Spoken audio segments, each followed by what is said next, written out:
Eh, yang saya hormati Bapak Ibu Wakasek, kemudian teman-teman ya, alhamdulillah kali ini kita bisa melaksanakan lagi kegiatan rebuan ya, rebuan komunitas belajar. Nah, dalam kesempatan ini kami kebetulan mohon izin ngedompleng ya Bu Lina ya, ngedompleng kebetulan ada pemahaman yang harus kita sampaikan. Pemahaman ini tidak sepenuhnya betul, tapi pemahaman ini adalah pemahaman yang kami terima dan yang kami tangkap gitu. Ari Bu Lina mah pasti bisa menangkap dengan Abdullah karena kadang sepada sesuatu. Nah, nanti di kesempatan ini mungkin kita akan mencoba berkolaborasi. Tentu dalam hal ini Bu LP ya terlebih dahulu memahami, terlebih dahulu mempraktekkan, mungkin bisa memberikan masukan kepada kami gitu ya, kepada kami untuk enggak lah insya Allah gitu ya. Nah, itu untuk nanti kita berkolaborasi. Tentu kami berbicara di depan ini punten ya Bapak Ibu, tolong dihilangkan jauh-jauh. Kalau yang berbicara di depan itu pasti serba bisa, itu jangan. Jadi kita ini adalah berbagi meskipun sedikit, karena yang namanya ilmu soksanal sakedik justru karena sedikitnya kemudian dibagi itulah nanti akan berkembang ya. Nah, langsung saja kita akan mencoba tentang apa sih Bu Lina? Berkenaan dengan budaya positif. Apa itu budaya positif? Ya, saya mah hanya pengantar yang nanti Bu Lina yang akan lebih. Terima kasih, mangga nanti kita akan berkolaborasi untuk sesi pertama kepada Bu Lina, waktu dan tempat saya persilakan.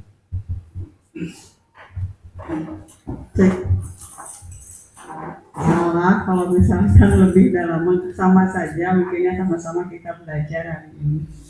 Bismillahirrahmanirrahim. Assalamualaikum warahmatullahi wabarakatuh. Waalaikumsalam. Puji syukur kepada Allah Subhanahu wa Ta'ala. Alhamdulillah kita semua masih diberikan kesehatan, diberikan semangat untuk terus belajar dan untuk terus menuntun murid dari hasil pembelajaran kita. Dan salawat beserta salam semoga selamanya terlimpah curahkan kepada Nabi Muhammad SAW yang telah menuntun kita semua untuk menjadi pembelajar sepanjang hayat dari mulai buayan hingga masuk ke alam kubur. Baiklah, supaya tidak terlalu kesana kemari, jadi dalam kesempatan ini mungkin kalau diperbicara motivasi lebih ke pemenuhan tugas tapi terlalu picik bila ini disampaikan sebatas pemenuhan tugas belaka dalam pendidikan guru penggerak. Namun mudah-mudahan dari pertemuan ini selain tugas saya terpenuhi, Bapak Ibu semua bisa sama-sama belajar minimal meureun sasir sabeunyereun lah gitunya orang sasarengan. Dan mohon maaf bila tidak sesuai dengan ekspektasi kalau misalkan yang akan saya sampaikan, karena saya mungkin masih abu-abu atau belum bulat lah seperti itu. Jadi mudah-mudahan keluar dari ruangan ini baik saya maupun Bapak Ibu rekan-rekan semua sama-sama bulet lain cermam tarik bulet atas sehingga ngajeliling. Hal yang akan disampaikan pada kesempatan ini mengenai budaya positif. Nah, ini kan mungkin kurang lebih 2 minggu atau 2 minggu kami calon guru penggerak mempelajari ini gitu ya. Tapi saya rasa 2 minggu itu tidak cukup hanya untuk sebatas mempelajari, sementara ini harus dipelajari dan harus diterapkan gitu kan ya. Jadi mudah-mudahan kedepannya kita masih diberikan waktu oleh Allah untuk biasa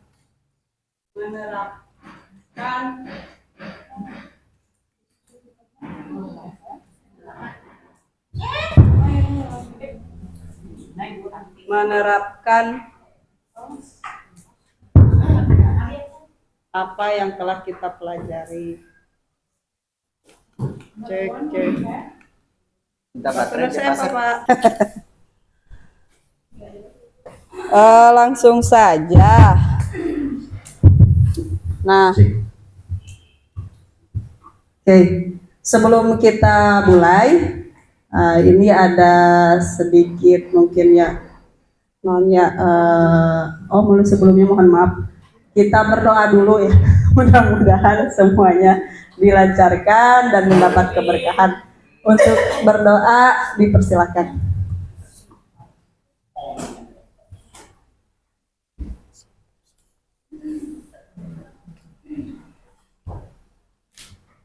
Berdoa dapat diakhiri. Baiklah, ada sedikit pertanyaan pemantik. Mudah-mudahan tiasa mantik gitunya sesuai judulnya.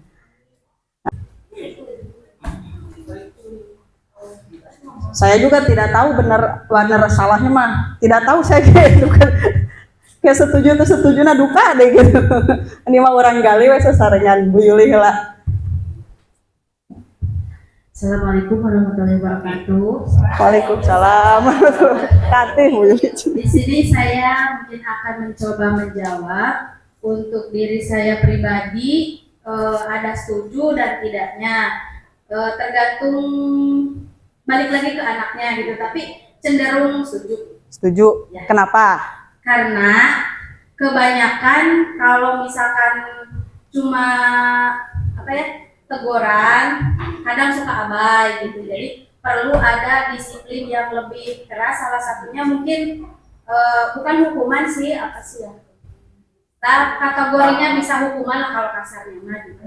Ya, biar ada efek jerak mungkin ya. Jerak. Nah, Terima kasih. ya, tepuk tangan. Ya, itu bagus Bu Yuli katanya kalau hukuman itu bisa menimbulkan efek jerak. Kalau tidak diberi hukuman, anak-anak cenderung abai. Boleh. Ada yang tidak setuju? Nah, Bu Nanin tidak setuju, Bu Nanin. Assalamualaikum warahmatullahi wabarakatuh. Waalaikumsalam warahmatullahi wabarakatuh. Mohon izinnya berbicara di sini teman-teman semuanya. Bukan konteks tidak setujunya mungkin ya Bu, tapi lebih tepatnya karena kita berbicara di kurikulum hari ini yang sedang di kurikulum Merdeka itu hukuman itu apa dulu hukumannya, terus tidak dikategorikan sebagai hukuman, tapi memang lebih ke disiplin positif pada anak. Apa yang kita sampaikan, apa komitmen yang disetujui antara anak dan gurunya. Lantas kesalahannya seperti apa dulu, baru lebih dibicarakan lagi gitu. Terus efek jeraknya apa kalau begitu, karena katanya tidak meninggalkan efek jerak kalau hanya sekadar kata-kata. Ini dari komitmen itu, kalau memang terus berulang, nanti dia baru dapat baru dapat teguran lagi gitu, yang kesekian kalinya. Nanti berlanjutnya dengan guru yang lain bisa dibicarakan lagi. Itu mungkin.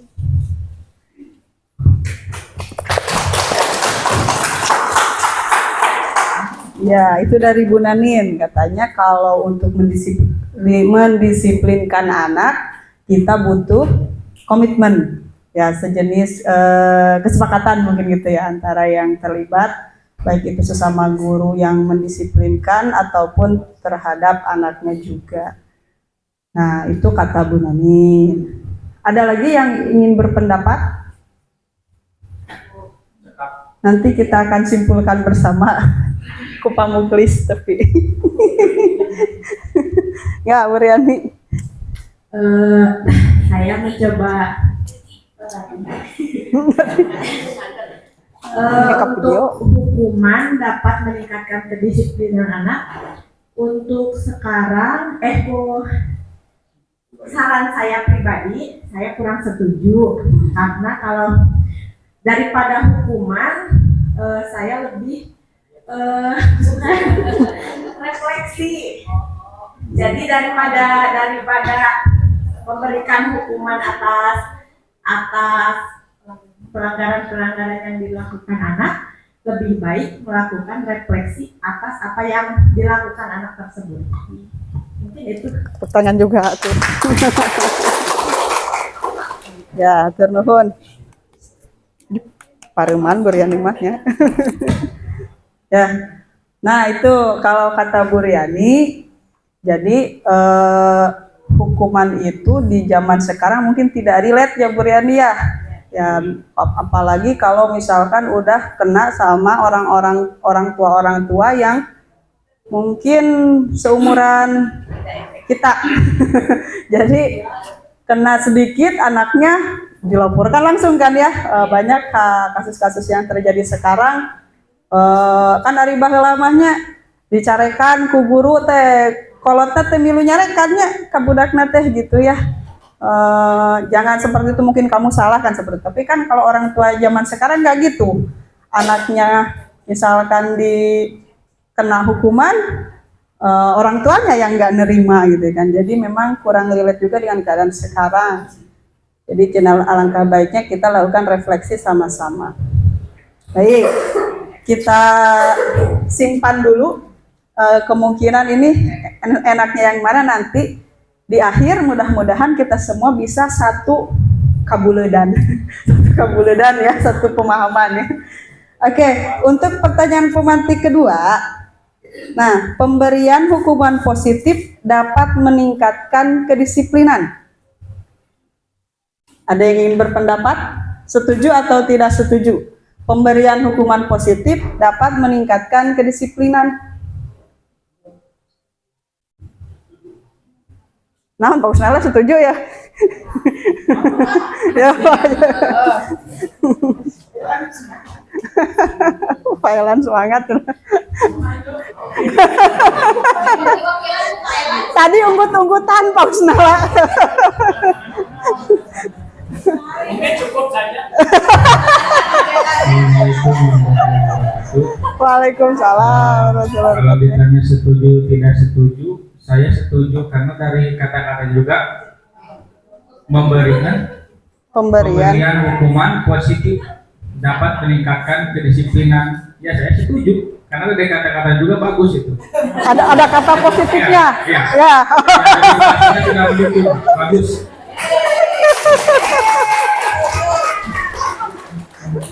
Sakur-sakur anu aya kata positif. Nah, saya.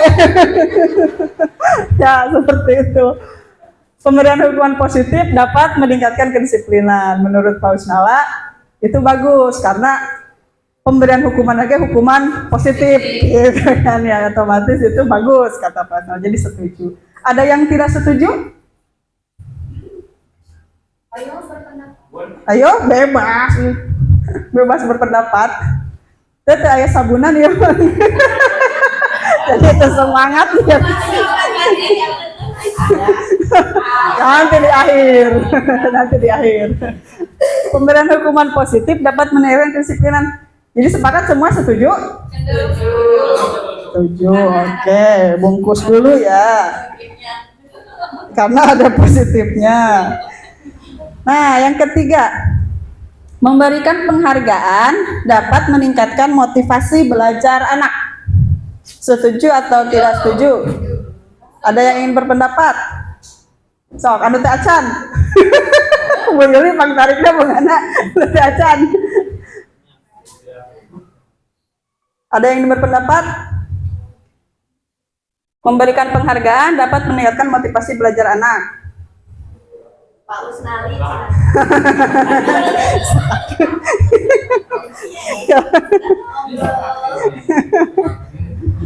Lain aku sama kudu bareng nggak dilanjut tuh. Izin, Assalamualaikum warahmatullahi wabarakatuh. Jadi menanggapi pertanyaan yang ketiga ya, memberikan penghargaan dapat meningkatkan motivasi belajar anak. Agak kurang setuju lah sedikit karena setiap orang kan berbeda-beda ya, apa ada yang tidak mampu atau apa gitu orang tuanya.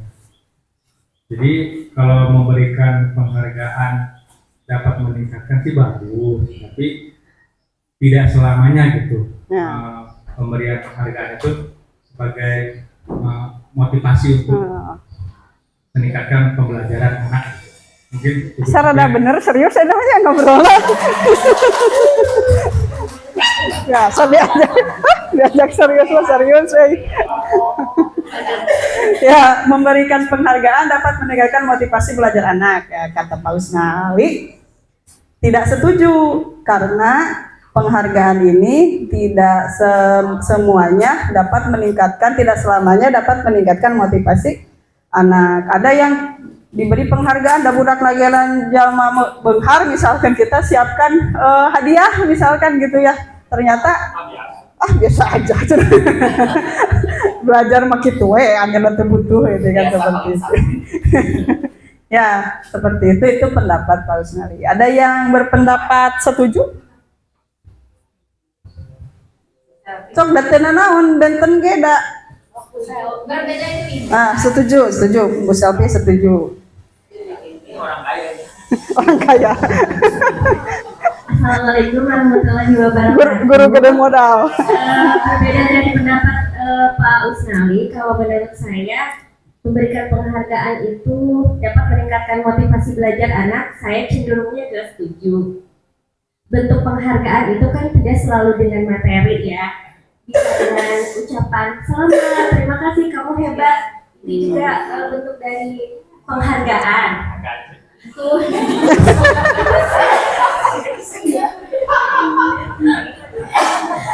Jadi menurut saya itu cukup efektif untuk meningkatkan motivasi belajar anak, karena dari situ anak merasa dihargai, anak merasa ada perhatian dari gurunya, sehingga dia bisa meningkatkan motivasi belajarnya. Itu saja, terima kasih. Ya, sama-sama Bu Selvi. Nah, berbeda dengan Pak Usnali, kalau kata Bu Selvi, penghargaan itu tidak harus selalu berbentuk materi, katanya gitu. Bisa saja berupa ucapan. Nah, itu mungkin nanti kita akan temukan ya, kira-kira ini statement Bu Selvi ini masuknya ke mana? Pada penasaran kan? Mudah-mudahan penasaran. Jadi nanti kita bisa mungkin penghargaan atau apresiasi itu seperti apa sih yang bagusnya untuk memotivasi belajar anak gitu ya. Nanti dijelaskan sama Pak Muklis.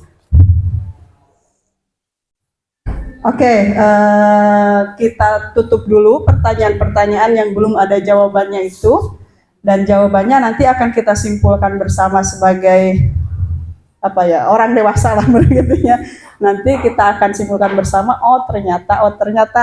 Jadi saya di sini tidak untuk membenarkan ataupun menyalahkan pendapat dari Bapak Ibu semua. Nah, namun sebelumnya kita lakukan dulu simulasi sederhana. Jadi semuanya bisa berpasangan. Nah, sama teman yang di dekatnya, satu orang memegang kepalan tangan. Mengepalkan tangan. Ya, supaya tidak lama. Jadi bayangkan di dalam tangan ini adalah sesuatu yang sangat berharga. Sesuatu yang sangat ingin kita miliki, sesuatu yang sangat ingin kita lindungi. Ya, satu orang di sebelahnya mencoba membuka kepalan tangan tersebut. Kumaha carana sangkan tiasa muka. Bade kontak fisik mangga. Bade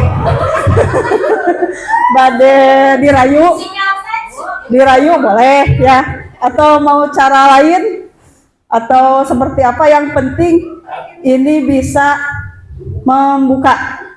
Nah, bisa dipahami? Sok, ayeuna praktekeun sareng anu gigireun we ya. Oke. Kapan lagi sabatur? Ya, siap ya. Coba. Oke. Saha anu ngepal, saha anu buka, udah sepakat? Udah sepakat? Oke. 1, 2, 3, go.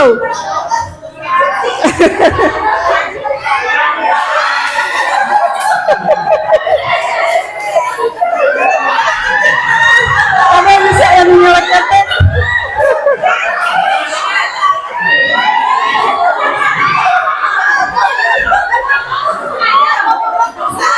Oke, cekap.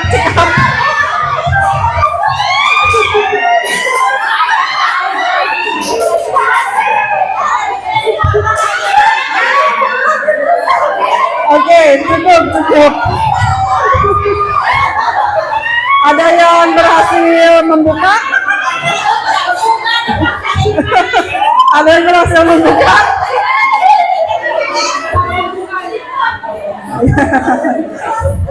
Oke, cukup ya. Nah, Bapak Ibu, mungkin kata terasan. Nah, dari simulasi barusan ya kita ketawa sebentar ya. Alhamdulillah bisa kena seserian. Kira-kira apa yang bisa disimpulkan? Mempertahankan diri ya. Apa lagi?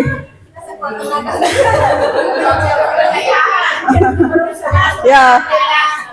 Yang mengepal bagaimana perasaannya? Yang mengepal. Ya, takut ya? Takut.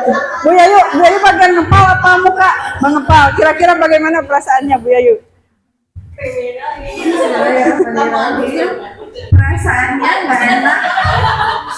Perasaannya nggak enak ya, karena kan ini teh sesuatu yang berharga buat kita gitu. Jadi kita tuh harus mempertahankannya benar-benar gitu, menjaganya jangan sampai orang lain ambil.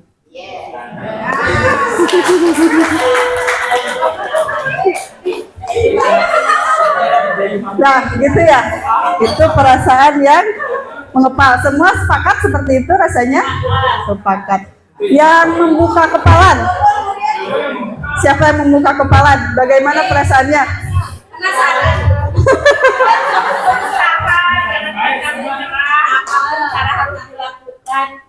Itu kening tapi itu.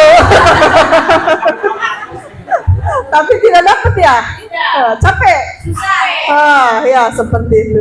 Jadi apapun yang menjadi sesuatu yang harus kita lindungi, harus memang ini milik saya gitu kan, otomatis manusiawi untuk mempertahankan itu ya.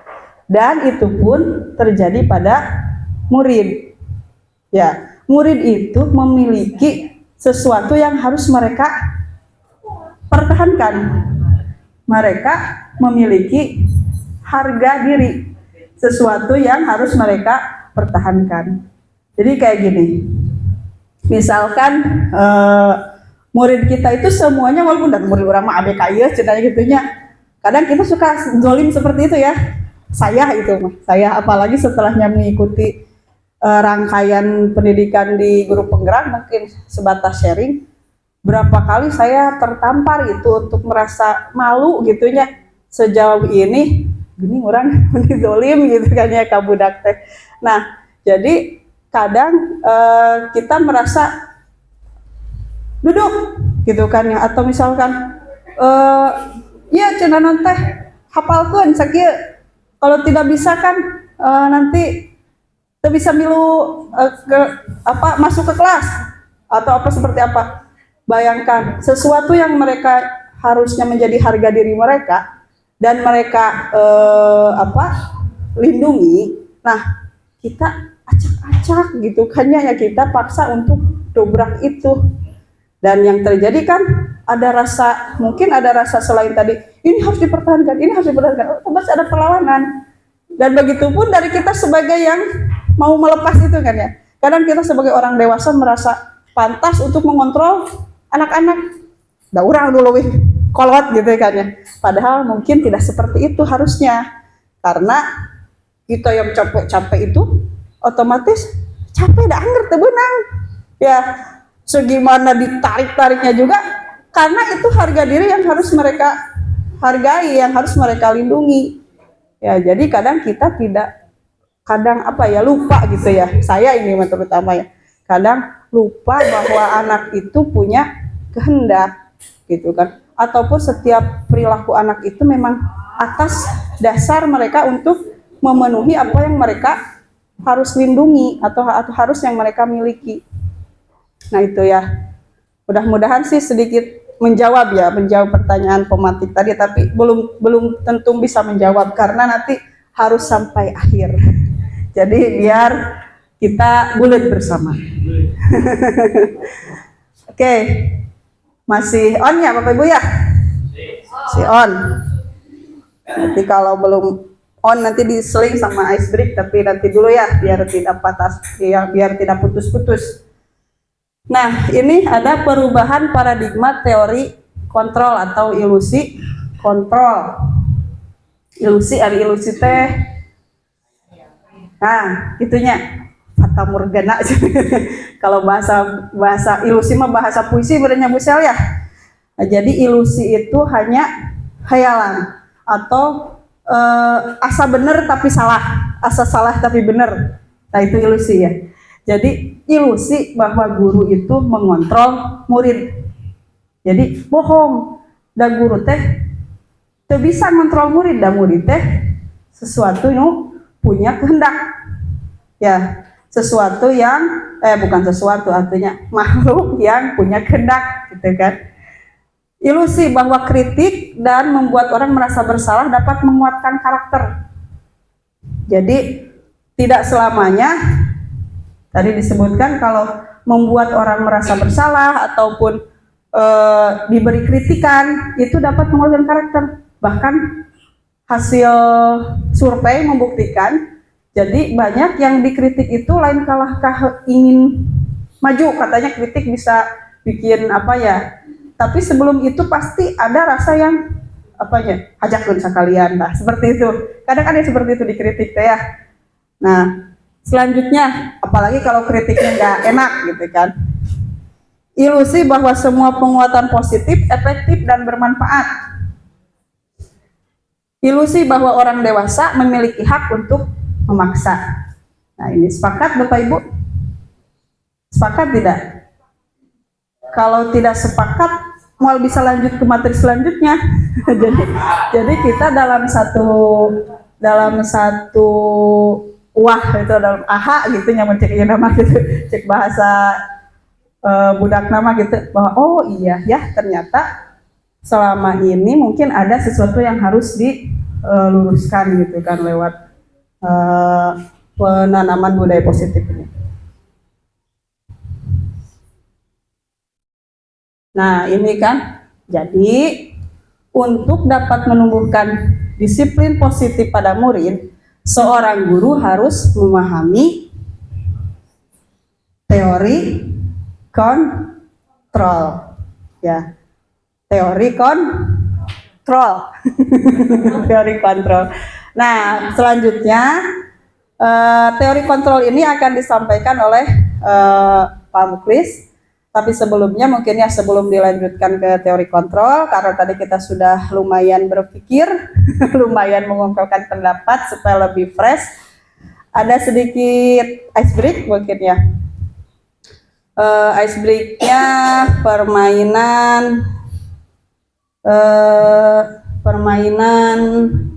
guru berkata.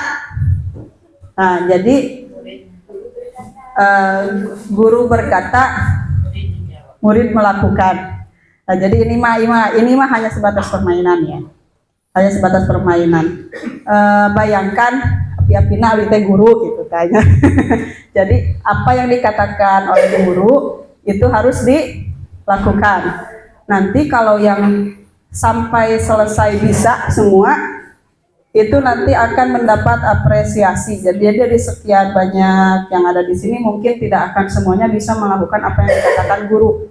Jadi terjadi kompetisi sedikit lah ya. Nah, jadi clue-nya apa yang dikatakan guru harus dilakukan. Kalau tidak dikatakan guru, jangan. Baik, bisa dipahami? Oke. Guru berkata, lihat ke atas. Lihat ke bawah. Oke, kalau yang sekarang lihat ke bawah berarti tidak nurut ya. Ya, kalau yang masih lihat ke atas berarti masih lanjut ya. Yang sudah lihat ke bawah berhenti. Oke. Tinggal juara bertahan. Ya. Berarti yang tertangga. Oke, siapa ya yang masih bisa udah siap ya. Guru berkata menunduk. 1 2 3 4 5 deui ya teh genep. Guru berkata acungkan tangan kanan. Turunkan tangan kanan. Nah, gagal. Oke, selesai. Oke. Guru berkata turunkan tangan kanan. Acungkan tangan kiri.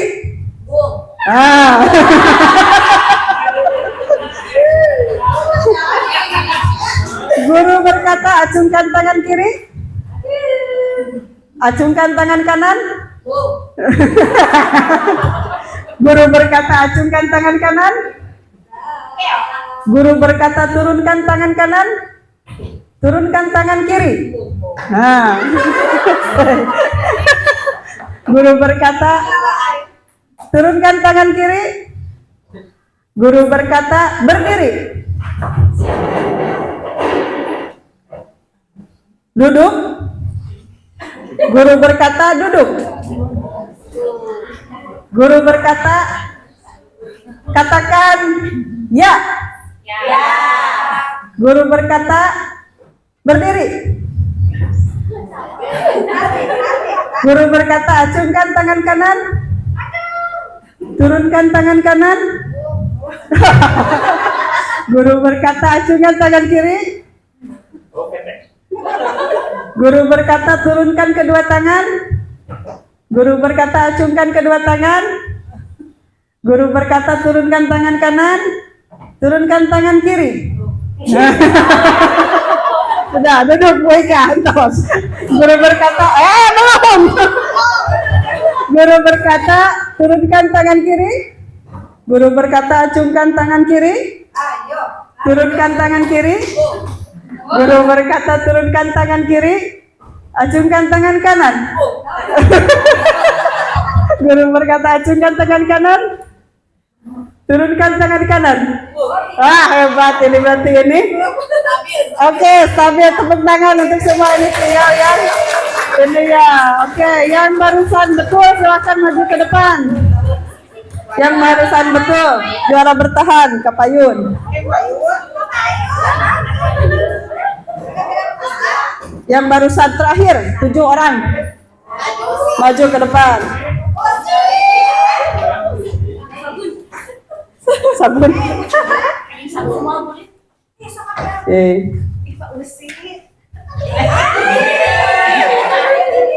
Sudah ya.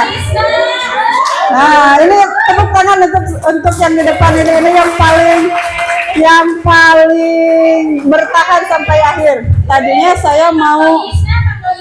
Tadinya saya mau kasih hadiah, tapi berhubung ini tidak patuh juga, tadi kan saya suruhnya yang 7 orang maju ke depan, tidak pakai guru berkata. Jadi hadiahnya tidak jadi.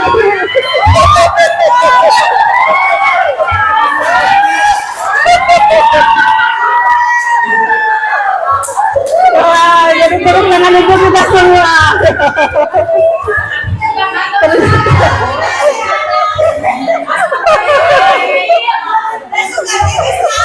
Orang Kopassus itu jangan pernah selesaikan tugasmu. Kalau belum selesai tugasmu, tadi kan Bu Lina belum selesai, terus sudah keburu maju Kapayun ya. Oke, tapi keren ya. Baik. Tapi Bu Lina udah ini selesai. Udah. Nah, saya khawatir kalau nanti Bu Lina bicara, pemerintah minta tolong itu harus Tamat.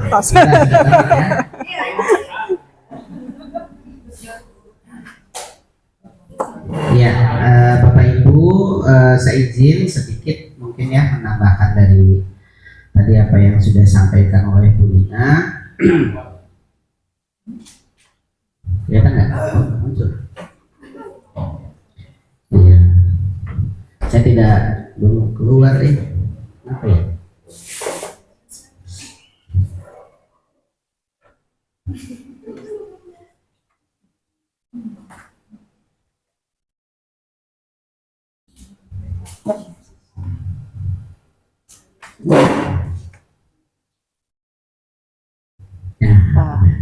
Nah, tadi saya juga sekarang main tebak-tebakan Bu Lina lah. Ada hadiahnya nggak nih? Nah, ada nanti aja hadiahnya. Kok nggak ada tuh? Saya izin berdiri ya Bapak Ibu. Tadi Bu Lina sudah membicarakan tentang motivasi diri ya Bu Lina ya? Belum sih, lebih ke berpengantar aja.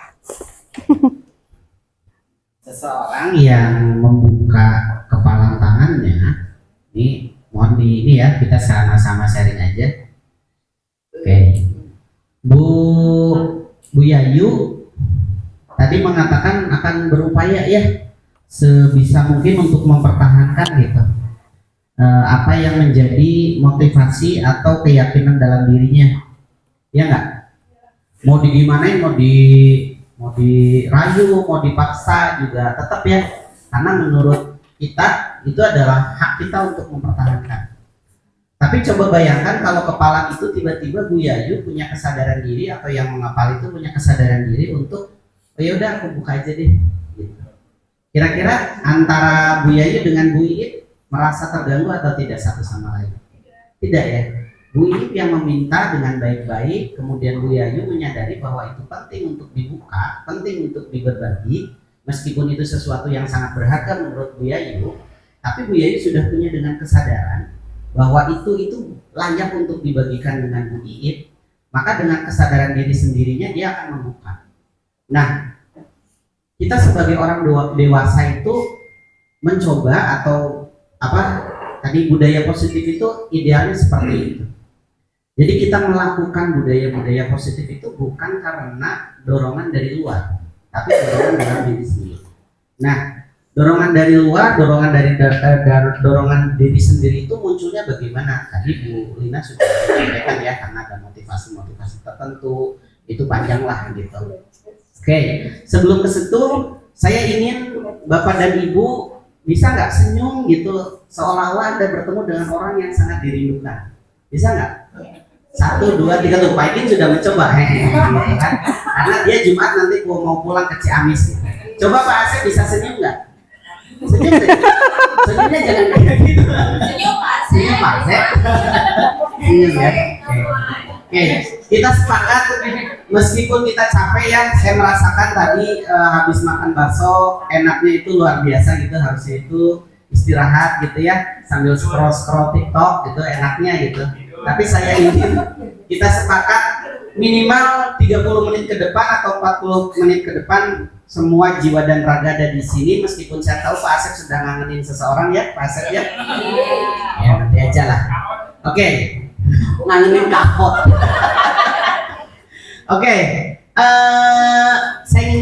Kita ingin tebak-tebakan gambar dulu. Oke. Kira-kira ini menjadi sebuah kata apa ya? Jalan tobat. Oke, kita betul apa enggak nih? Iya. Sekarang yang kedua. Hah? Potongan? Dia tahu dia Shopee Pay ya. Kita cek ya. Oke, potongan harga. Ya, luar biasa. Nah, ini literasinya keren gitu. Satu lagi dapat hadiah ya. Tapi kalau masuk ke podium. Oke, ini.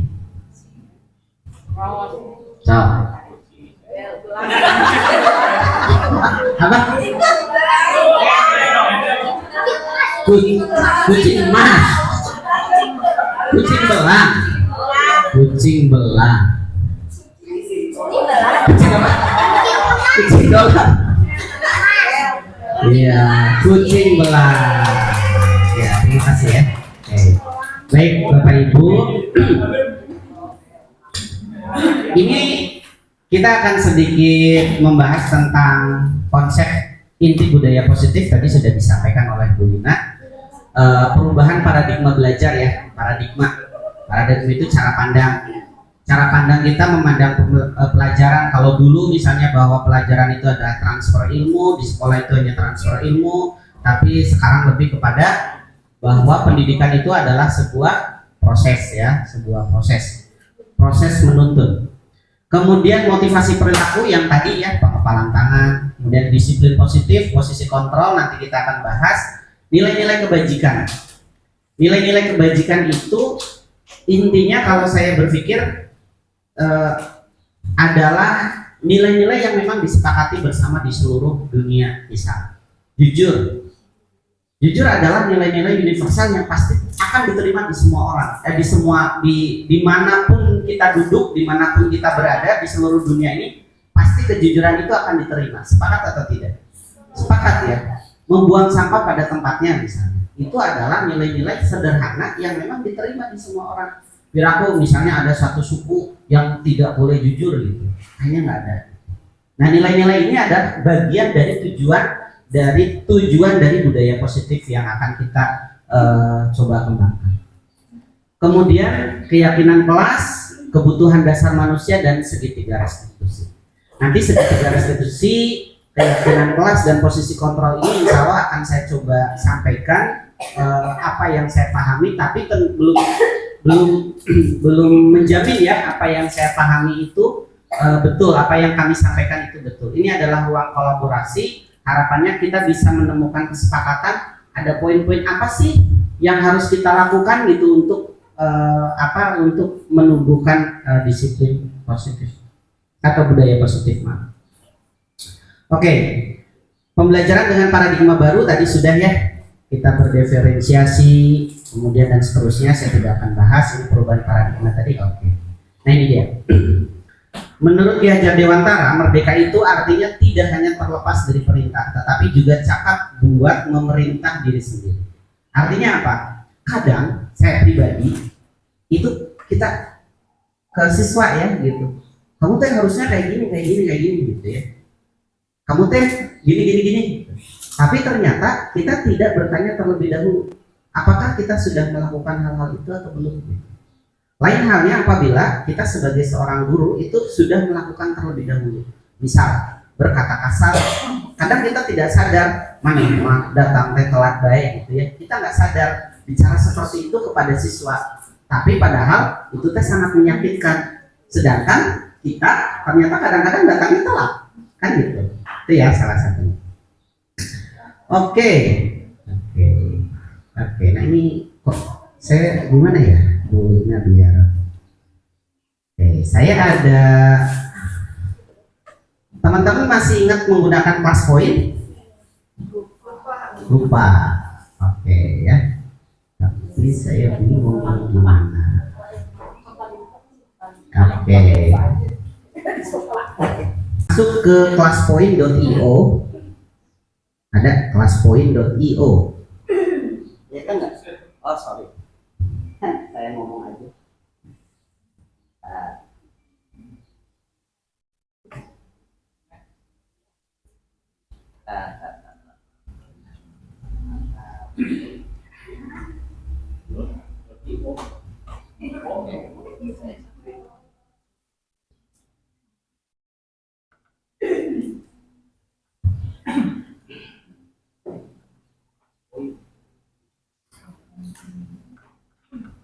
Di HP ya, di HP Bapak dan Ibu.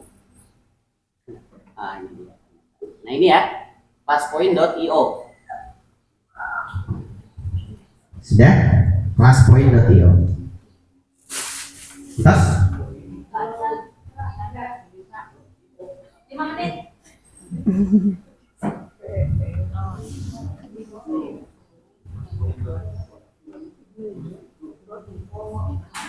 Titik juga. Oke, silakan kode, pakai kode ya. Masuk ke classpoint.ap.apps. 25403. Nah, 25403. 25403. Kelas poin titik APP ya. Nanti muncul kode 25403. Ada 3 orang, 4 orang. Baru 4 orang nih. 25403 itu sayang, soleh, pinter, bager di atas. Sudah? Oke.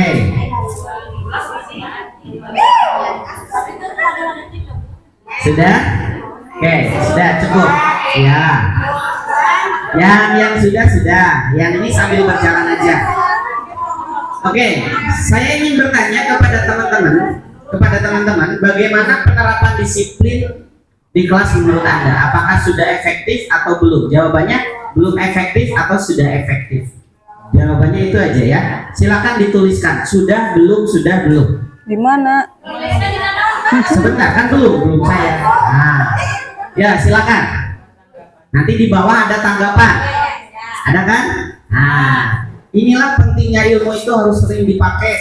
Ya tadi kan Nabi hilang yakin. Jawabannya kan tadi pertanyaannya ini kan? Antara sudah atau belum? Iya. Belum efektif.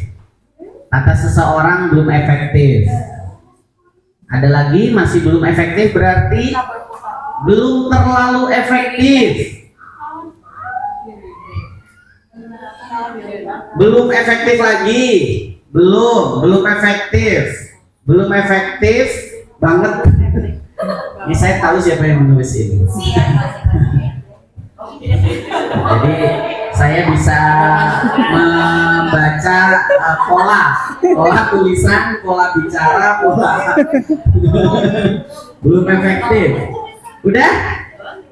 15 responden, 17 belum efektif. Sudah? Ada yang mengatakan sudah? Oke. 18 sudah. Oke ya, sudah. Saya close. Oh, mereka belum efektif banget, belum mulai efektif di kelas B.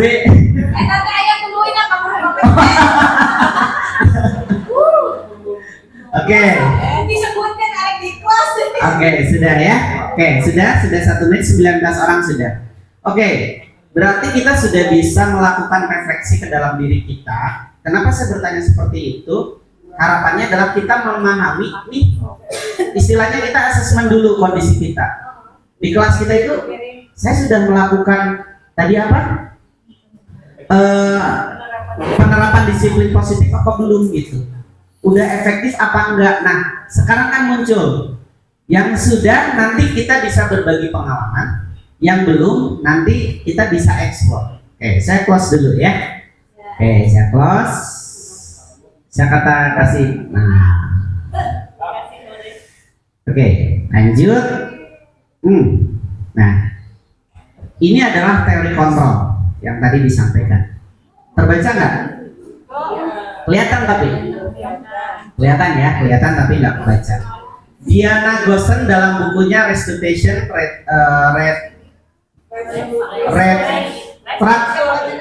Turing School Discipline 1998, bahwa guru itu perlu meninjau kembali penerapan disiplin di dalam ruang kelas mereka selama ini. Jadi kata Kang Gosen itu kita harus meninjau penerapan disiplin di dalam ruang-ruang kelas mereka selama ini. Apakah telah efektif? Apakah berusaha memerdekakan dan memandirikan murid, dan bagaimana serta mengapa? Melalui serangkaian riset dan berdasar kepada teori kontrol, Dr. William Glasser, dosen, berkesimpulan ada 5 posisi kontrol yang diterapkan seorang guru, orang tua ataupun atasan dalam melakukan kontrol. Yang namanya penerapan aturan, penerapan disiplin itu harus ada kontrolnya. Controlling. Gimana nih? Apakah si penerapan disiplin itu bisa dilaksanakan atau tidak? Nah, menurut Gosen itu, Diana Gosen, ada 5 posisi kontrol.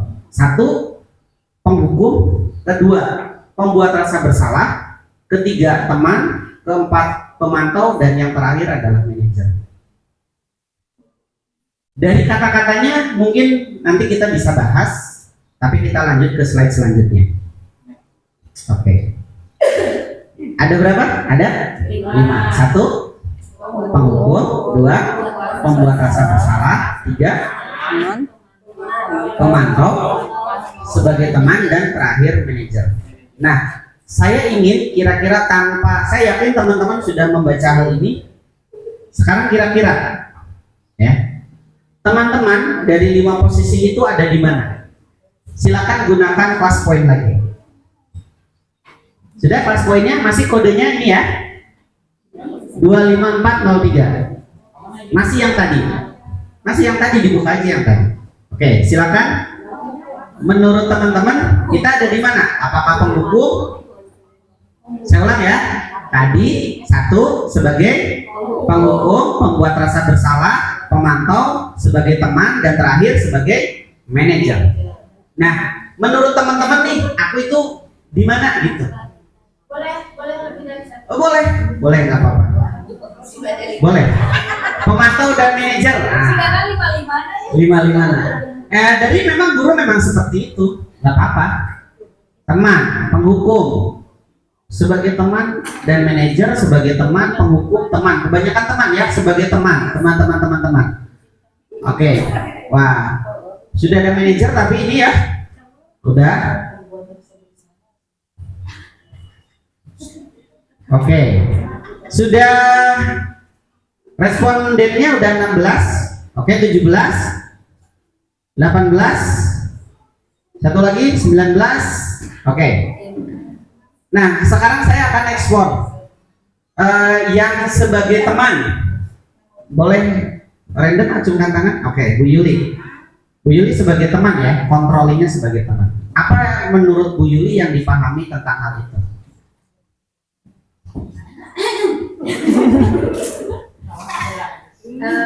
Assalamualaikum warahmatullahi wabarakatuh.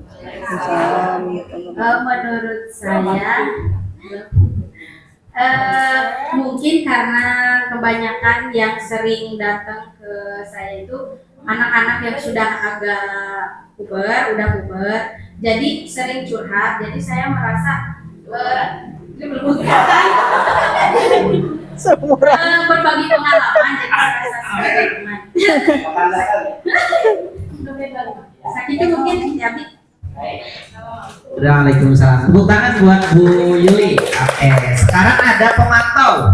Ada berapa tuh pemantau? 1, 2, 3. Penghubung, nggak ada penghubung deh. Ngarang. Autotext. Itu salah teks ya. Oke, siapa yang pemantau? Jangan. Oke, silakan Bu. Ada, tapi aku ingin Bu. Pemantau.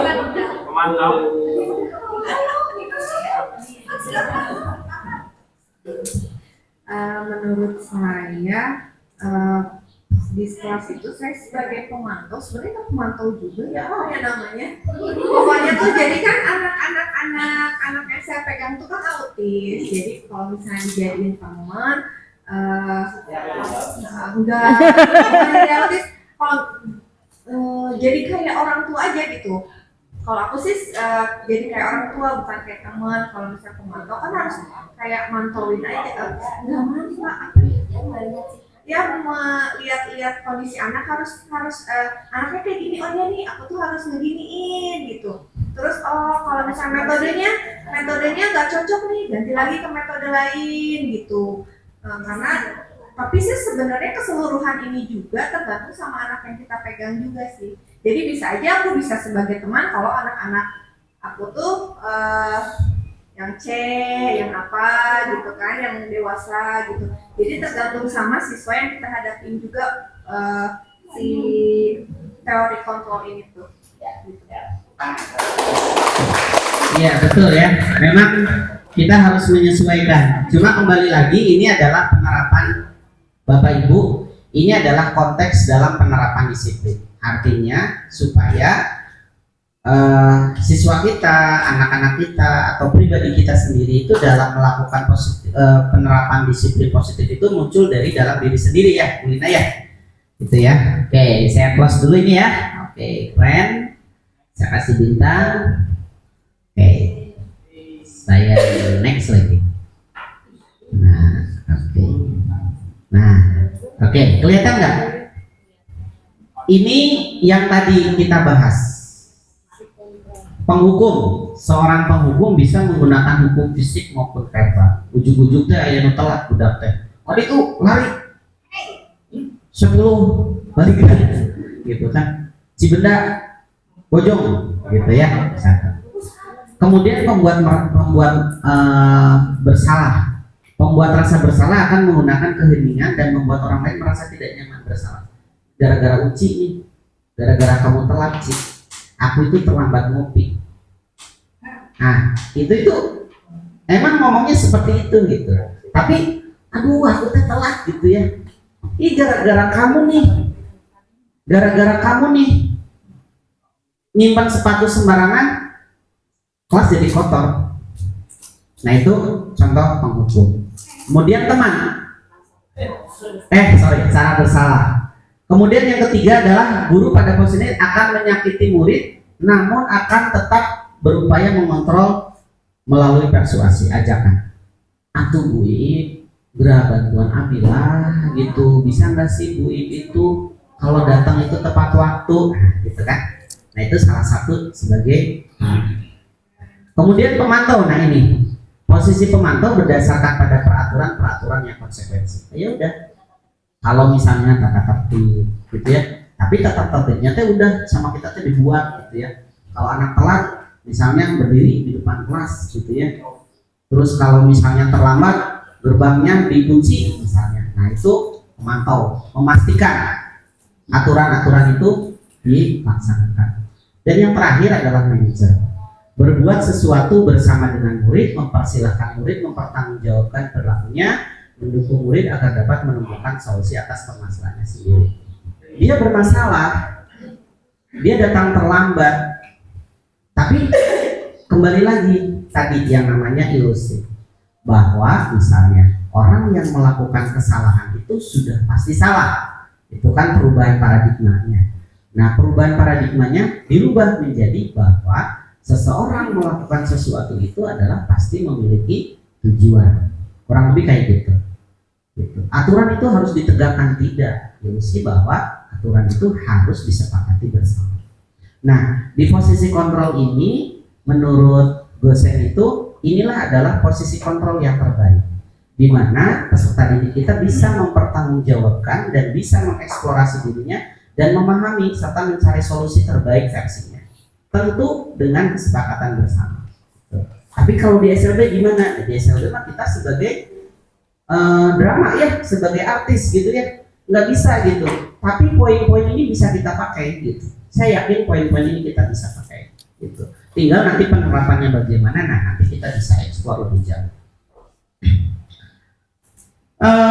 Oke. Ini ya, ini penghukum yang tadi tidak usah saya bahas ya, nadanya tinggi dan seterusnya. Terlambat dulu gitu kan.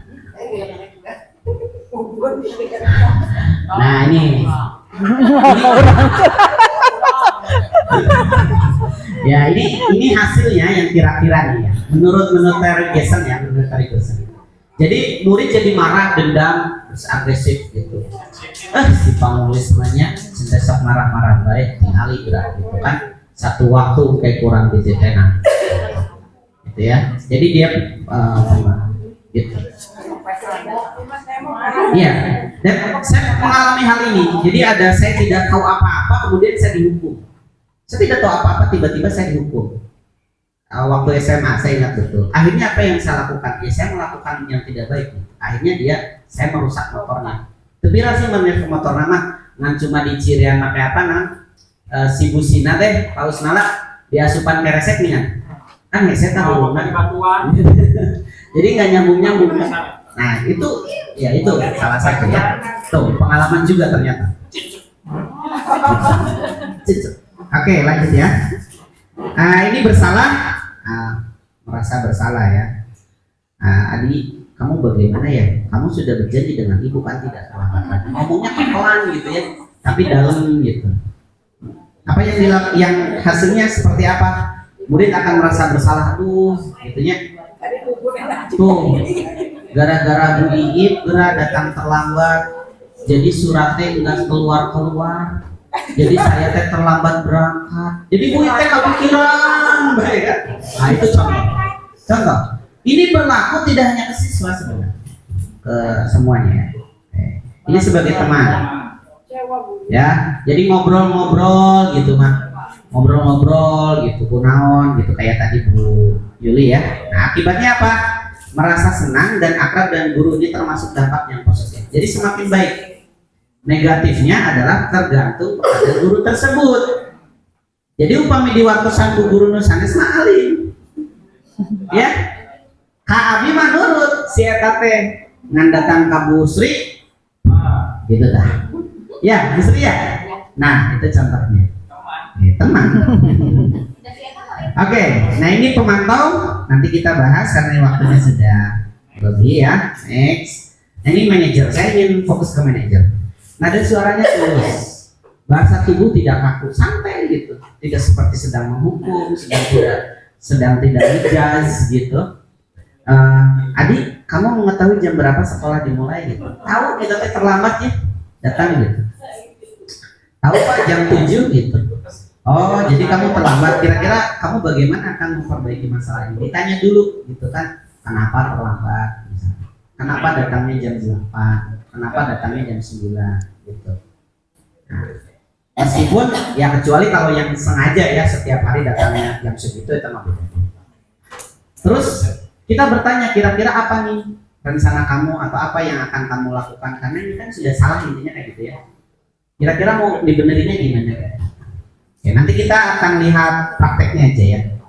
Nah, ini hasilnya oke, keyakinan kelas. Tadi sudah dibahas. Sudah sih keyakinan kelas? Belum ya? Keyakinan kelas, mengapa tidak peraturan saja dan mengapa harus keyakinan kelas? Ada yang bisa berargumen? Apa bedanya aturan kelas dengan keyakinan kelas? Kedua belah pihak apa Bu? Kalau peraturan buat kalau menurut saya perbedaan peraturan dengan keyakinan, kalau peraturan itu cenderung dibuat oleh satu orang peraturan kepala sekolah, peraturan sekolah begitu. Kalau keyakinan kelas ada komunikasi antara guru dengan muridnya, jadi disepakati begitu. Jadi ada ngobrol mesra dulu ya. Nah, ya. Jadi ini kira-kira mau apa? Oke, sepakat ya. Terima kasih Bu.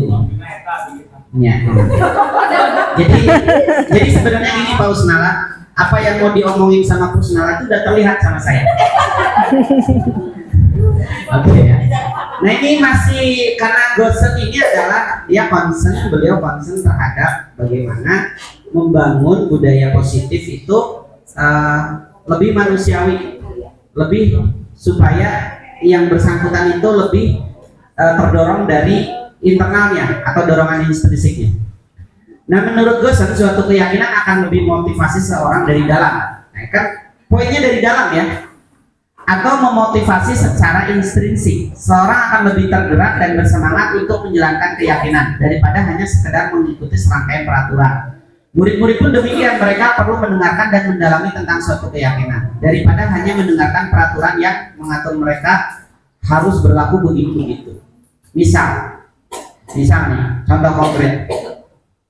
Karena memang menabung untuk wisata itu adalah keyakinan bersama, ya kan? Ya, Bu. Oke. Jadi ya, meskipun ngebaso 15.000 pasti akan menyisihkan 2.000 untuk menabung. Karena memang sudah menjadi keyakinan kelas, keyakinan bersama. Tapi lain halnya tiba-tiba teh tahun lalu kurang isu berwisata target 1,5 juta. Kira-kira bagaimana? Pasti ya terpaksa tapi pada akhirnya tidak nyaman ya gitu ya Bun ya. Misalnya membuang sampah pada tempatnya, kita keyakinan bersama, tolong kita sepakat kalau misalnya membuang sampah di kelas itu harus pada tempatnya, kemudian kalau ada sampah silakan dipungut, udah sepakat semuanya. Nah setiap entitas yang ada di situ kalau sudah sepakat ya sudah tinggal dilanjutkan, tidak ada keterpaksaan. Lanjut ya Bapak Ibu. Kemudian nah ini contohnya. Ada 2-3 pertanyaan, saya ambil 2 aja. Mengapa kita harus memiliki peraturan 3M waktu COVID? Oke, ini aja deh. Mengapa kita memiliki peraturan harus menggunakan helm bila mengendarai kendaraan bermotor? Kira-kira apa? Si ditilang. Keselamatan. Ya, sieun ditilang gitu ya. Lamun sieun ditilang pasti lamun mereka tukang cara make helm. Tapi lain halnya apabila kita sudah muncul pemahaman atau motivasi diri bahwa itu adalah untuk melindungi kepala kita, gitu ya, melindungi kepala kita. Itu nanti akan ya terus jalan. Oke, saya masih lanjut. Ini saya lewat aja ya. Oke.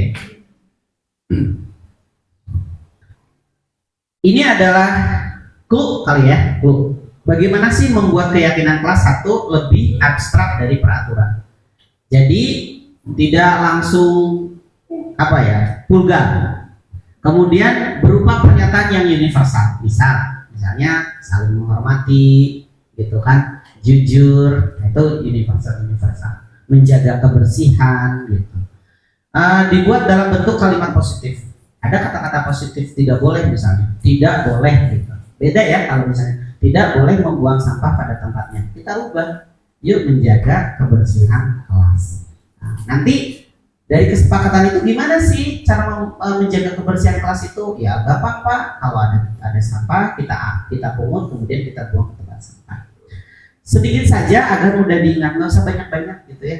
Namanya juga progres, sedikit-sedikit aja, sedikit-sedikit. Sulit kalau berubah banyak deh, kecuali kita dapat teguran yang luar biasa itu baru berubah. Tapi kalau namanya progres itu ya sedikit-sedikit, apalagi kita ingin menumbuhkan nilai-nilai universal yang muncul dari dalam, itu harus sedikit-sedikit sesuai dengan kondisi kelas dan sekolah agar mudah diterapkan. Nah ini kembali lagi ke sekolah kita, semua warga kelas atau sekolah dilibatkan saat membuat. Oke, ini contohnya. Ini nah terakhir, segitiga restitusi. Dari penghukum, misalnya ada anak yang bermasalah nih, dari penghukum. Dari posisi kontrol tadi, ini ada namanya istilahnya treatment, menyelesaikan masalah dengan cara atau pendekatan segitiga restitusi. Diana Gosen dalam bukunya yang tadi ya, Restitution, Retraction, School Discipline, nah, tahun 2021. Kalau tadi 2008 di posisi kontrolnya, 2021 dia merilis buku bagaimana seseorang yang sudah paham tentang posisi kontrolnya kemudian mengintervensi supaya disiplin positif itu tumbuh. Ada namanya proses penumbuhan budaya positif, pasti ada yang melanggar gitu, ada yang bagaimana. Nah, ini bagaimana caranya mentreatment apabila melanggar. Sebuah tahapan untuk memudahkan para guru dan orang tua dalam melakukan proses untuk menyiapkan anaknya melakukan restitusi, bernama segitiga restitusi atau restitution triangle. Oke, ini menciptakan kondisi bagi murid memperbaiki kesalahan. Jadi kan kadang-kadang anaknya ngeyel terus ya, ada yang tiba-tiba kabur, suka mencuri gitu ya, kadang-kadang berkelahi gitu, gelut gitu. Nah ini gimana cara memperbaikinya? Nah ini segitiga restitusi ada 3. Yang pertama adalah menstabilkan identitas, yang kedua adalah validasi tindakan yang salah, kemudian yang ketiga adalah menanyakan keyakinan. Yang pertama adalah menstabilkan identitas. Oke, artinya di situ kita jangan sampai menjadikan anak itu merasa bersalah. Belum apa-apa dia teh udah tahu salah, belum apa-apa teh udah dihukum dengan judgement bahwa dia itu orang yang bersalah. Makanya tadi kita hindari supaya yang pertama itu penghukum kan. Nah, penghukum itu adalah yang paling minim gitu, yang paling kecil gitu, posisi yang paling rendah dalam posisi kontrol. Kemudian yang kedua adalah validasi tindakan yang salah, memberikan pemahaman kepada peserta didik, kepada anak kita, apa yang kamu lakukan itu salah loh gitu. Tadi mah tidak menyalahkan posisinya yang sudah terjadi, tinggal divalidasi. Nah, kamu itu mencuri itu memang tidak baik. Kenapa mencuri itu tidak baik? Ya karena kamu pasti tidak mau kan, kamu juga barang kamu dicuri, itu akan merugikan orang lain. Nah, itu bagian dari validasi kesalahan. Kemudian yang terakhir adalah menanyakan keyakinan. Setelah dia tahu salah, enak kan? Tahu nggak? Misalnya Bu Teh ini datang-datang, misal tiba-tiba datang ke saya, marah-marah. Saya nggak tahu salah apa, Bu Teh ini tiba-tiba marah. Tapi lain halnya kalau misalnya Bu Teh ini datang baik-baik ke saya, kamu marah gini-gini. Oh, aku teh tahu salahnya di mana. Ya udah Bu Teh ini nanti aku perbaiki ya, kayak gini. Nah, itu kurang lebih kayak gitu lah. Kemudian, ini contoh ya, contoh kata-kata yang digunakan untuk menstabilkan identitas. Kamu sedang menjalin jadi teman yang baik buat dirimu sendiri. Bapak Ibu tertarik mencari siapa yang salah, gitu kan? Kan kadang-kadang anak-anak teh ada yang berkelahi kan, Rod. Kita kan tidak bisa, meskipun misalnya melihat langsung, kamu salah, kamu misalnya anak eta teh sering buat gaduh gitu. Nah, baiknya nanti dulu kita selesaikan, nggak apa-apa. Kalian mungkin ada kesalahpahaman, itu sesuatu hal yang wajar dan seterusnya. Nah, ini adalah validasi tindakan yang salah. Nah, kan tadi sudah beda pendapat. Kan tadi misalnya berebutan makanan, misalnya kayak gitu. Kan bisa makanannya itu dibagi. Nah, itu misalnya validasi tindakan yang salah. Oke, nah nanti bisa dibahas, dibaca lagi ya. Nah, ini hal-hal yang perlu diperhatikan dalam segitiga restitusi. Satu, perilaku yang salah itu perlu dikaitkan dengan nilai-nilai atau keyakinan. Jadi misalnya salah, membuang sampah, ya anaknya tiba-tiba habis jajan teh blue.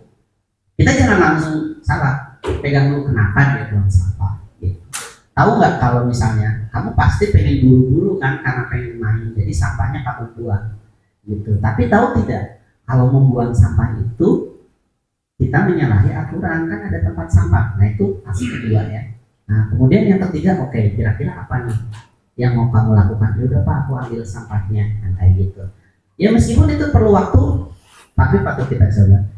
Nah, ini yang kedua adalah kesediaan orang yang melakukan kesalahan untuk memperbaiki masalah. Nah, ini yang terpenting. Segitiga restitusi adalah untuk membangun kesadaran bahwa anak tersebut atau peserta didik itu mau memperbaiki kesalahannya. Dan bagaimanapun ya kayak tadi Bu Lina kan, kalau tidak mau punya kesadaran untuk membuka kepalan tangan, mau bagaimanapun, mau dengan rayuan, mau apapun, dia tetap nggak mau.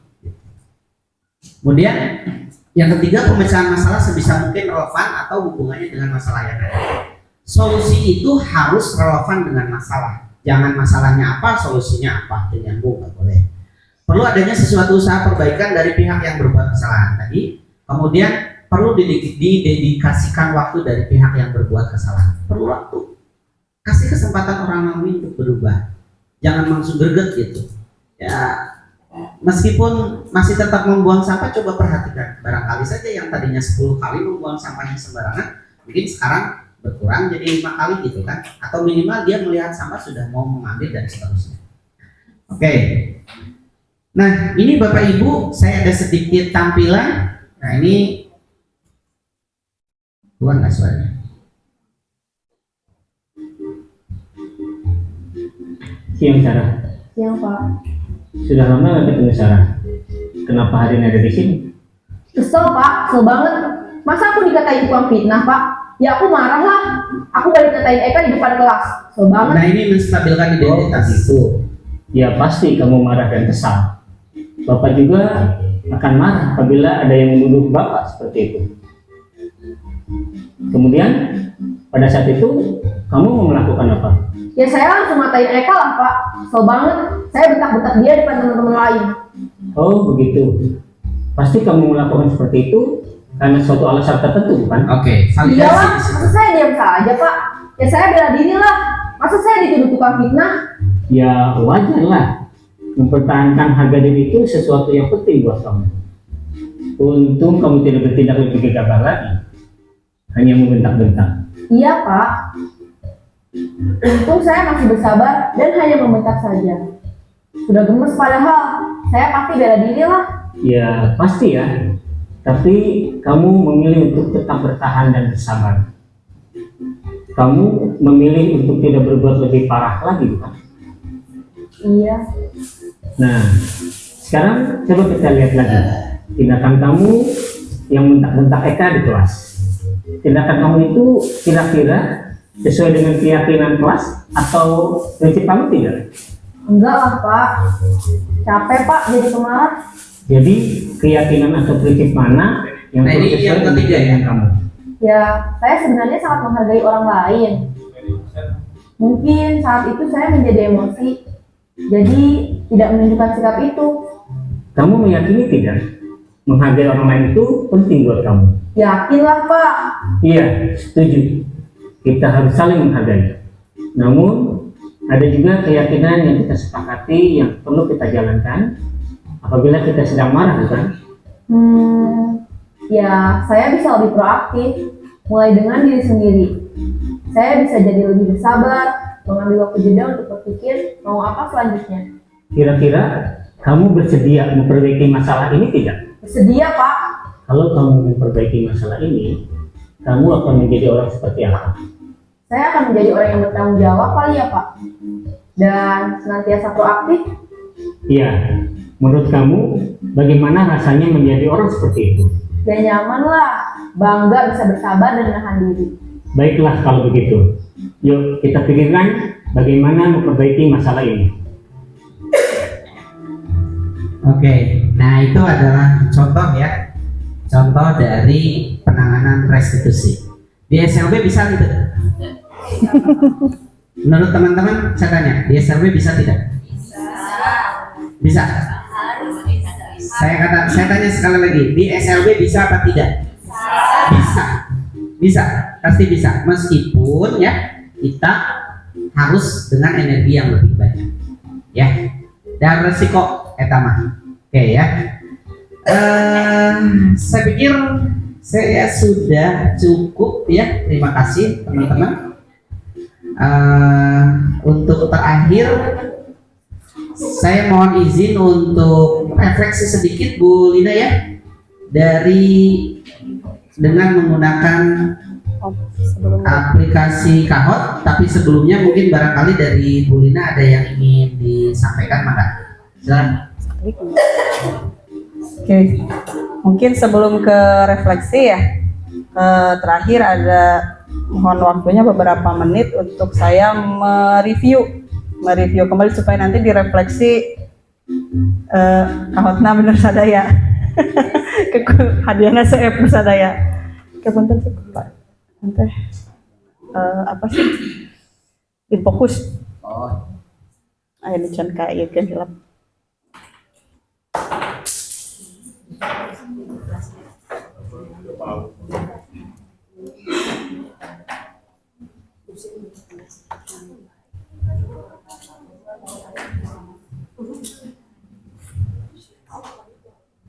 Nah, sebentar saja ya. Jadi kalau tadi dipaparkan oleh Pak Muklis bahwa kita sepakat guru itu untuk menanamkan disiplin positif kepada murid harus memahami teori kontrol yang disampaikan dari Dr. William Glasser. Jadi pada dasarnya kita tidak dapat memaksa murid untuk berbuat sesuatu jikalau murid tersebut memilih untuk tidak melakukannya. Nah, inilah makna disiplin sesungguhnya. Jadi disiplin itu sanes kenging pemaksaan. Yang kedua, semua perilaku memiliki tujuan. Nah, jadi guru harus paham teori motivasi. Ya, untuk memahami bahwa setiap perilaku murid itu pasti memiliki tujuan untuk pemenuhan kebutuhannya. Nah, yang kedua ini nyambung kebutuhan kita itu berbeda. Nah, nanti Bapak Ibu mungkin bisa dicari di lain kesempatan 5 kebutuhan dasar manusia. Nah, kebetulan ini sudah disampaikan dulu waktu zaman waktu CGP angkatan Bu LP ya. Nah, mudah-mudahan kita semua masih ingat ya. Nah, hilaf. Selanjutnya menurut teori kontrol bahwa guru dengan murid itu harus melakukan model berpikir menang-menang. Ya, disinilah kita memilih 5 posisi kontrol itu yang mana yang lebih tepat. Ya, selanjutnya kolaborasi dan konsensus menciptakan hal-hal baru. Nah, ini yang harus kita terapkan. Segitiga restitusi dalam menyelesaikan masalah dan keyakinan kelas. Nah, itu.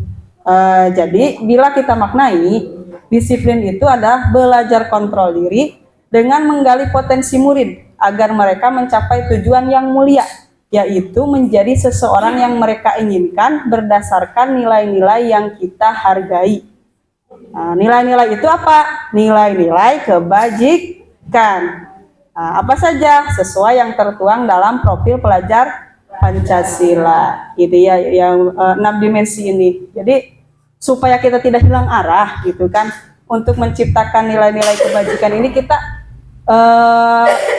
jadikan tolakan profil pelajar Pancasila ini sebagai goalnya anak-anak, gitu kan. Jadi murid-murid kita memiliki 6 dimensi ini yang cukup untuk mereka bekal hidup nantinya, lebih dari cukup malah ya, bila semuanya bisa mencapai ini melalui disiplin positif. Nah, ini teori motivasi perilaku manusia. Jadi ada motivasi ekstrinsik, ada motivasi intrinsik. Motivasi ekstrinsik itu contohnya, nah, untuk menghindari hukuman, itu masih motivasi ekstrinsik. Untuk mendapatkan imbalan, itu masih motivasi ekstrinsik. Kita sebagai guru hendaknya menanamkan motivasi intrinsik kepada murid. Jadi itu ya kesimpulannya. Kesimpulannya kita di sini tidak untuk memberikan iming-iming ke murid teh. Ya, jadi murid teh hideung sorangan, tak eta nilai terluhur dari seorang murid, gitu kan ya. Nah, motivasi intrinsik ini untuk menghargai diri sendiri melalui tadi keyakinan kelas yang disepakati bersama. Nah, 5 kebutuhan dasar manusia nih kita ulas sebentar. Ada bertahan hidup, penguasaan, kasih sayang, kesenangan, dan kebebasan. Nah, ini kebutuhan dasar manusia. Jadi semua kalau dipahami ini karena gitu murid kita teh memang punya kebutuhan ini. Nah, jadi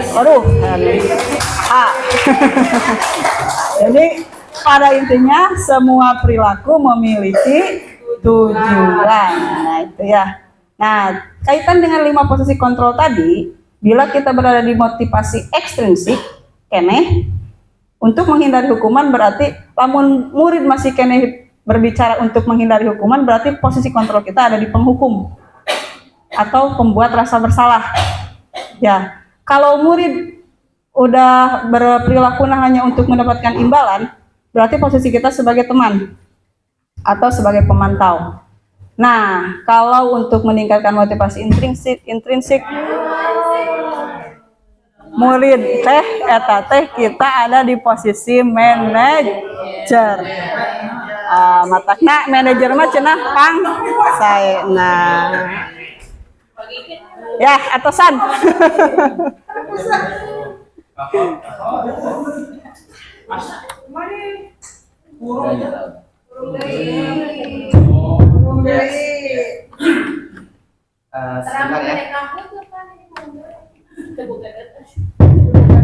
Iya, mati lampu, bagus sekali. Ya, alhamdulillah ada nyala lagi. Oke, Bapak Ibu, kita langsung ke silakan dibuka kaotnya dulu. Sebentar.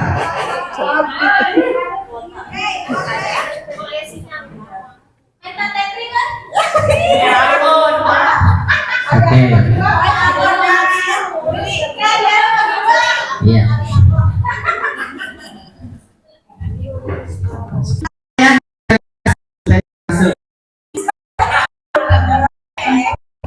Asdud.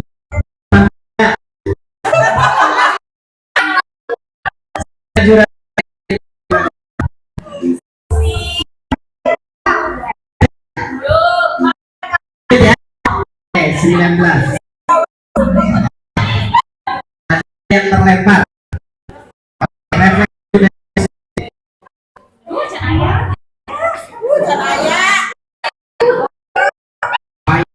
dengan motivasi berlaku manusia dosen.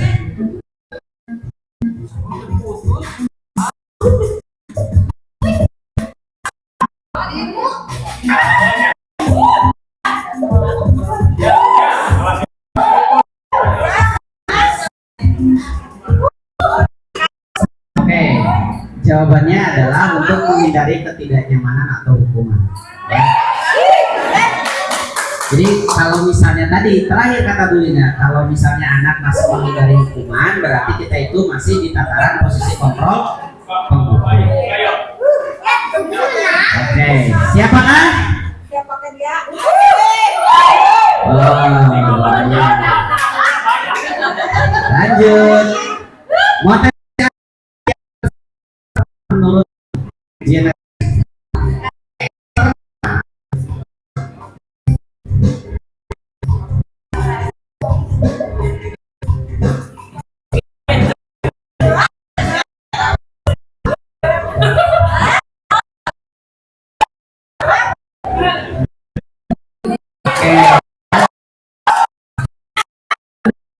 Oke, jelas. Oke, siap. Oh.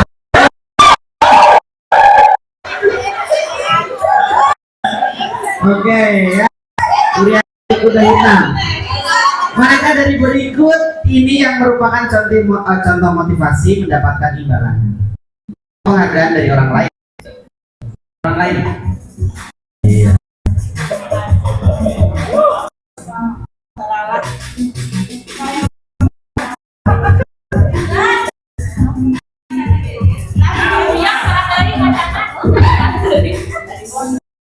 Iya.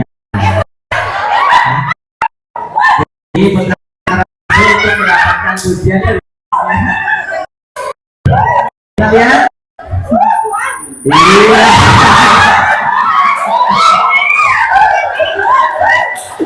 Lagi ya Mas Joni. Oke, lanjut. Dalam konteks keyakinan kelas, tanggung jawab yang diungkap oleh Ki Hajar Dewantara merujuk kepada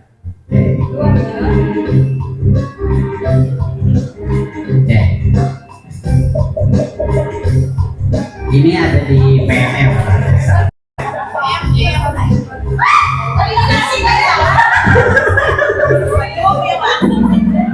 Iya, menunjukkan rasa tanggung jawab ya. Iya. Alhamdulillah. Iya.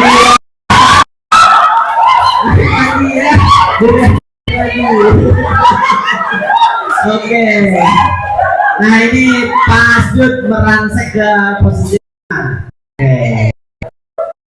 Berikut ini adalah langkah pertama dalam prosedur pembentukan keyakinan kelas. Apa dulu yang harus dilakukan? Oke.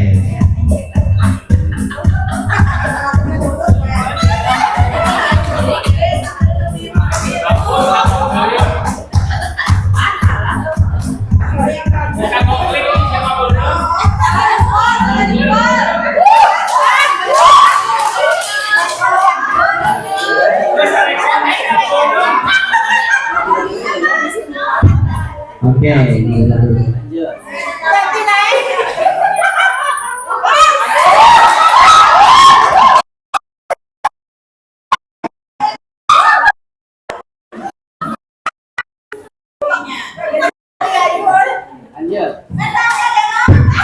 Lanjut. Mengapa keyakinan kelas lebih penting daripada peraturan kelas?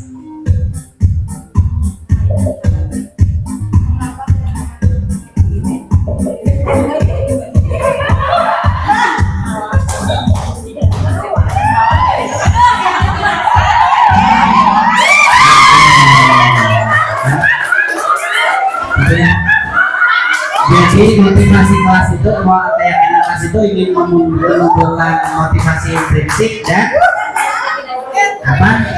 Kebajikan universal. Oke, siapa? Ini masih ada. Awas Bu Ika posisi terakhir.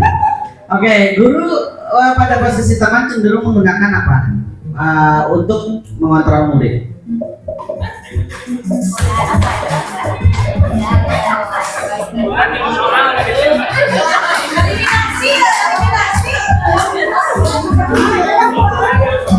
Iya.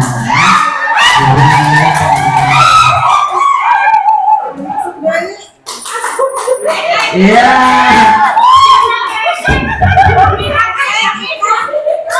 Nah, masih ada tiga lagi, Apa yang menjadi fokus utama pada posisi manajer dalam 5 posisi kontrol? Fokus utamanya. Aku ya teman.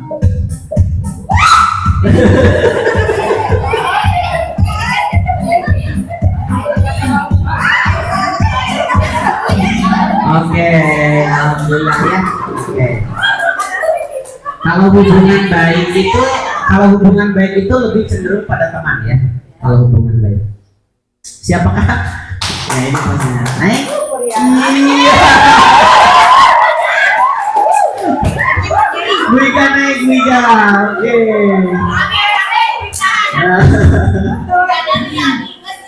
Oke, 2 soal lagi.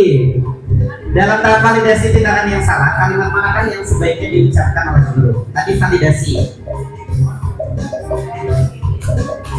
Validasi berarti langkah kedua ya. Iya, betul ya Kak. Kita lihat. Iya.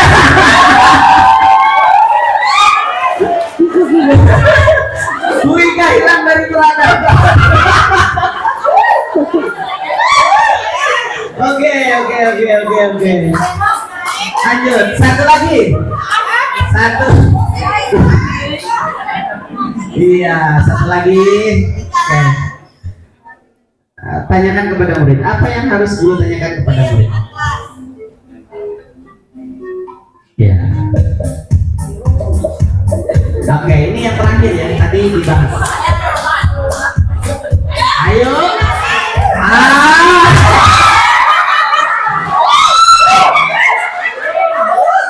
Betul. Oke, kita lihat juara ketiganya. Juara keduanya. Bolina.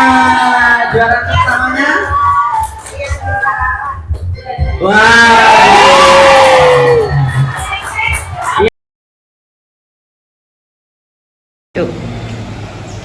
Assalamualaikum warahmatullahi wabarakatuh. Hari ini kita akan membuat keyakinan kelas.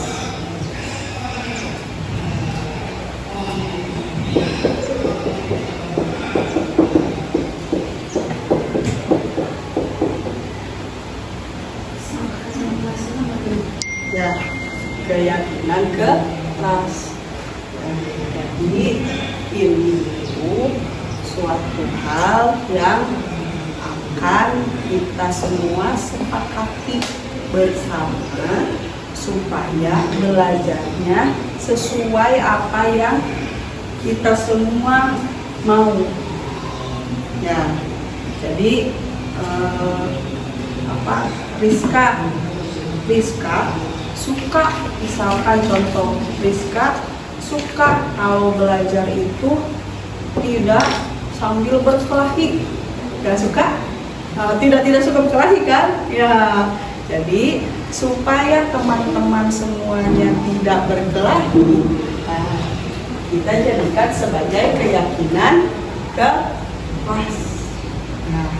Nah, untuk jadi keyakinan ini, jadi harus ada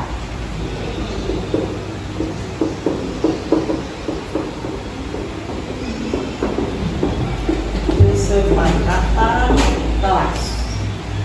Ya, nanti kalau misalnya ibu suka kalau belajar itu anak-anak semua fokus. Ya, tidak sampai ngomong, tidak sambil main HP. Nah, tapi Nizam misalkan suka main HP. Nah, itu supaya kita semua sama, jadi harus ada kesepakatan.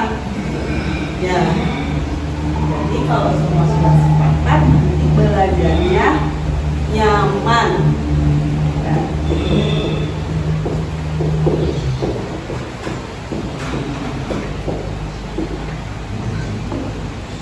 Ya, tahu. Ya, nyaman tahu. Nah, tuh. Ya. Jadi mau buat ya? Buat kesepakatan ke. Nah, sekarang ibu akan tanya ke kalian semua ya, gambaran kelas yang kalian mau saat belajar di kelas ini seperti apa ya. Nah, ini ada diagram T. Di sini nanti kalian tulis ya, tulis apa yang kalian mau ya, yang sukanya apa kelas ini yang lagi belajar itu mau seperti apa. Di sini nanti ditulis yang tidak suka ya, tidak mau ya, misalkan nggak suka kelasnya apa, seperti apa, ditulis ya. Nah, ibu kasih kertas sticky note 2, 1 yang mau buat di sini, nanti ditempel sini ya, dan ini yang tidak. Oke.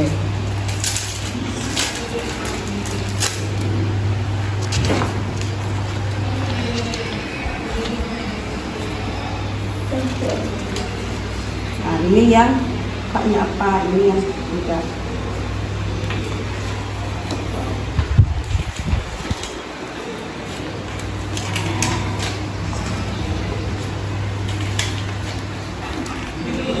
Jadi kalau sudah ditulis, tempel di depan, soft tulis.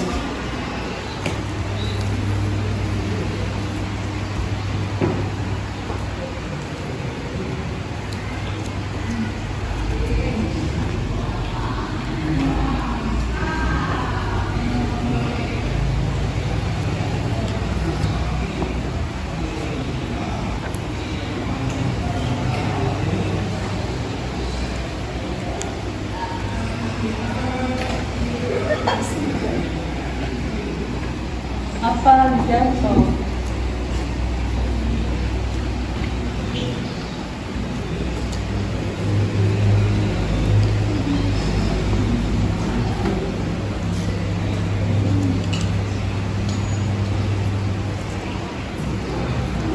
Kalau sudah, boleh ditempel ke depan. Di sini yang mau seperti apa, yang ini.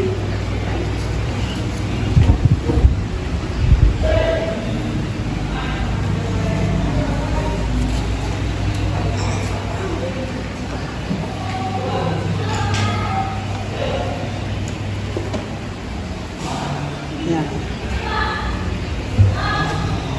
Ini yang suka, ini tidak suka ya.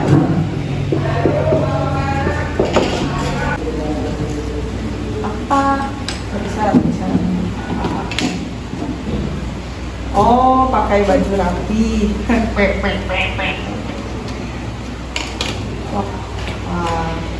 Dan yang tidak suka sama-sama.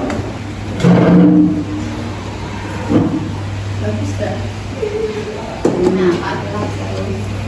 Iya.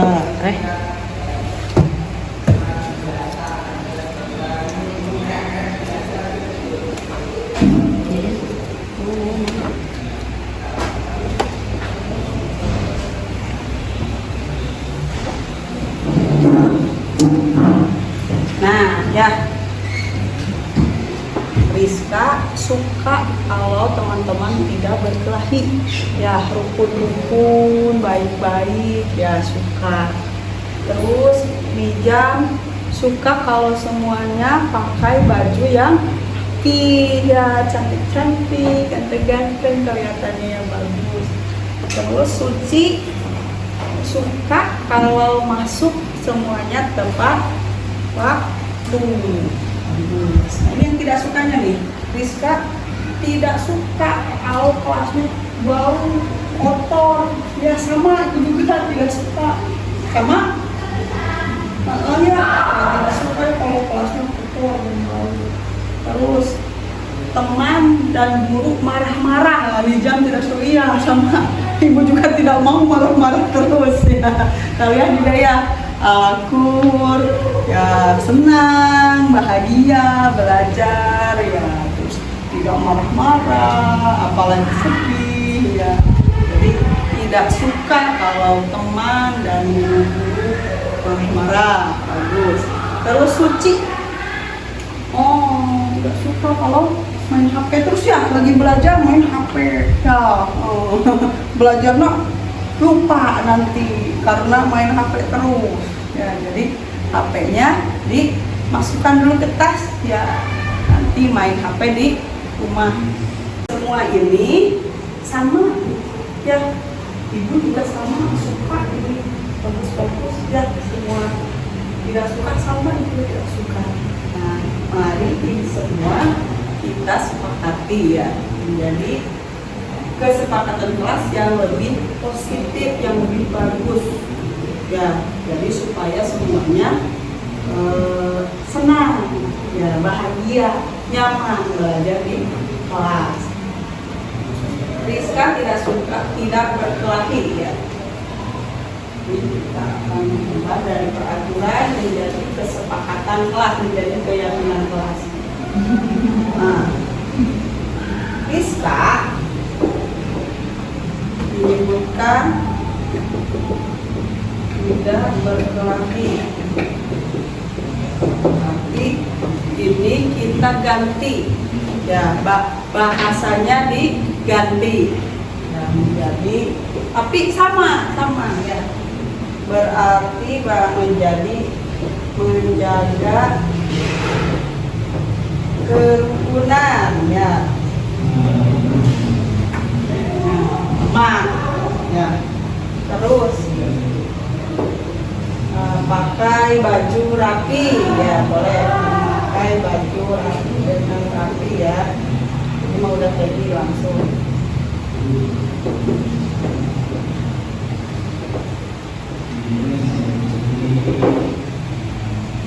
Tidak masuk tepat waktu.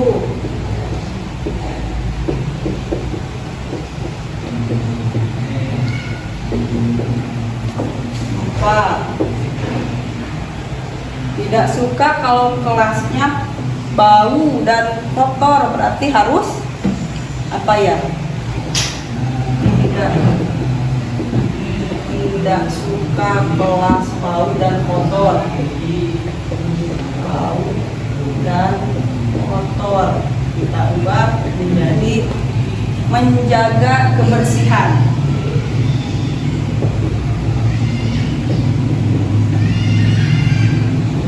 Kelas ya. Nah ini. Terus yang kelima, teman dan guru marah-marah. Nah, berarti kalimat positifnya teman dan guru marah-marah, seperti teman dan guru marah-marah. Nah, kalimat positifnya berarti saling menghargai.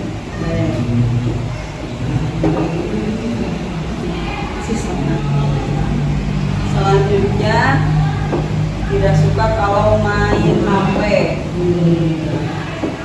Berarti menggunakan HP sesuai waktu.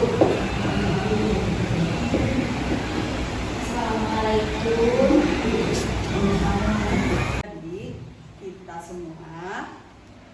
semua yang ada di kelas ini, ibu, kalian semua, kita sepakati ya, kita sepakati bahwa ini yang kita inginkan terjadi di kelas kita.